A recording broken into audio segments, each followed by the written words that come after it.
জন্মের মতোই সে বিকলাঙ্গ হয়ে গিয়েছে, যে কারণে তাকে অসময়ে মাত্র 27 বছর বয়সে ইনভ্যালিড পেনশন নিয়ে চাকরি খতম করতে হয়েছে।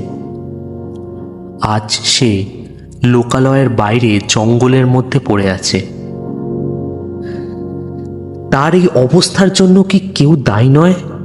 কারোর কি কোনো অপরাধ নেই?